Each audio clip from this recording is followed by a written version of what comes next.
That ABC News exclusive interview with the California couple involved in that so-called Gone Girl kidnapping case. Police accuse them of carrying out a hoax, but now the kidnapper is behind bars, and they are sharing their story for the first time with you, Amy. They sat down. It was riveting, guys. Denise Huskins was kidnapped and police say sexually assaulted 3 years ago this week. At first, police refused to believe her story, suggesting that she and her boyfriend, Aaron Quinn, were making the entire thing up. But you know what? They fought back until the man responsible was ultimately brought to justice. Denise Huskins vanished from her boyfriend's home. It was the bizarre disappearance that sparked a national media frenzy. A new twist in what some call the real-life Gone Girl. 29-year-old Denise Huskins kidnapped from her boyfriend Aaron Quinn's bed in the middle of the night, then reappearing 2 days later about 400 miles away in her Southern California hometown. Authorities were so suspicious of the circumstances of how she went missing, they publicly called it a hoax. I don't know how to describe what it's like to sit back silently and watch the world have a conversation on the most horrific thing that you've lived through. Huskins was quickly dubbed the Gone Girl after the novel and film about a woman who stages her own disappearance. Meticulously stage your crime scene. But for the couple, the ordeal was brutally real. I remember thinking, God, this is a really bad nightmare. I don't like this. The voice kept saying over and over again, like, wake up, this is a robbery. We're not here to harm you. I opened my eyes and they're flashing light. He said, Aaron, turn over. And I knew his name. Yeah. So he said, Aaron's gonna put his hands behind his back. You're going to tie his hands behind his back and his feet together. And he was encouraging me, saying, you're doing a good job. We should warn you, the details are extremely disturbing. They were bound, drugged, had goggles placed over their eyes, headphones in their ears, and separated. The kidnapper demanded a ransom of 2 installments of $8,500 for Huskins' safe return. I think they fooled themselves into this fantasy that you could wake someone up in the middle of the night, take the person they love, throw them in a trunk of a car, and somehow we would just be able to move on with our lives after that. Tell me how you got through mentally those 48 hours. I expected the worst. My only hope was to maybe show him the human that is in front of him. How did you do that?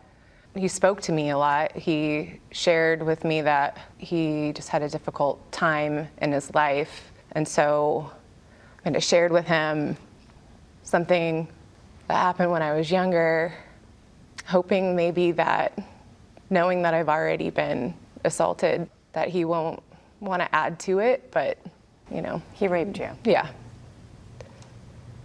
Yeah. The kidnapper decided to release Huskins, blindfolding and driving her about 7 hours south to her hometown of Huntington Beach. When he opened the car door, I thought, like, this is it. Either I'm gonna hear a gunshot and that's it, or I'm gonna get pushed off a cliff. And he was guiding me, and I thought I was walking to my death.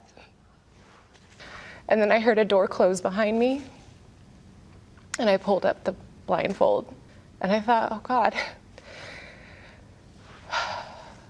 he is going to release me.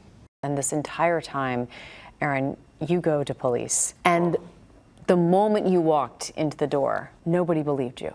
Yeah, everything was accusatory, and fairly quickly the detective said, I don't believe you, and just started saying I killed Denise. I knew they were going to look at me as a suspect.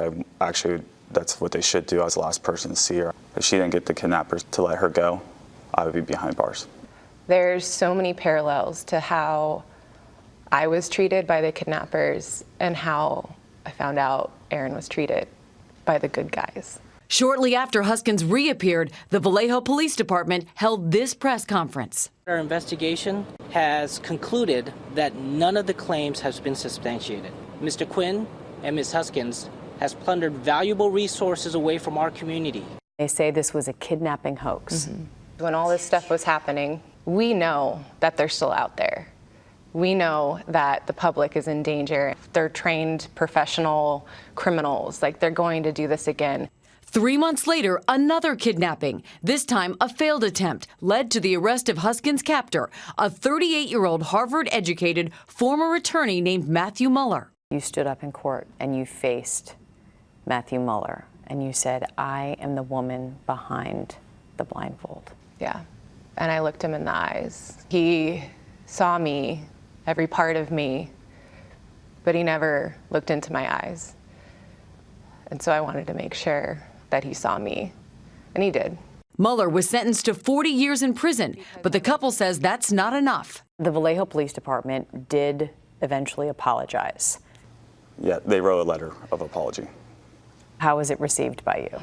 They gave it to us and said that they were going to keep it private until the investigation was completed, which they haven't made a public apology. They acknowledged that they were wrong, but they wouldn't have done anything different.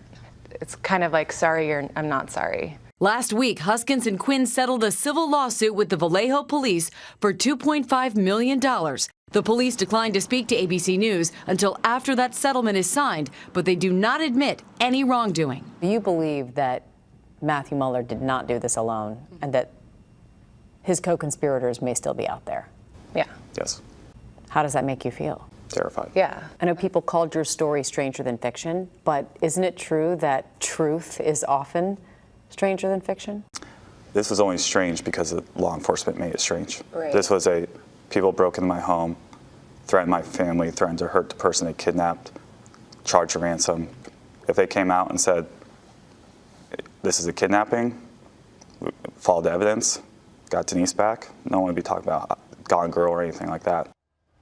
And you know what? Denise and Aaron are moving on with their lives. We have some very happy news to report. They recently got engaged. They plan to marry in the fall. There you see Aaron proposing to Denise. And they said, despite having gone through the worst experience of their lives, this has made them stronger and their families stronger together and bonded them in a way that they think will be forever. What was it like sitting down with them and spending so much time? They wanted to tell their story for so long. And so they were nervous because they've had all of these emotions for 3 years. Can you imagine going through something that horrific and then having no one believe you and accuse you of making it all up? So publicly. No public apology yet either. No public apology. Insane. All right. There's so much more here. Yes. There's so much more here. And you can see more of this incredible story on 2020. That's Friday at 10 p.m. Eastern right here on ABC. Really powerful, Amy. Yeah, thank All you, right. Amy.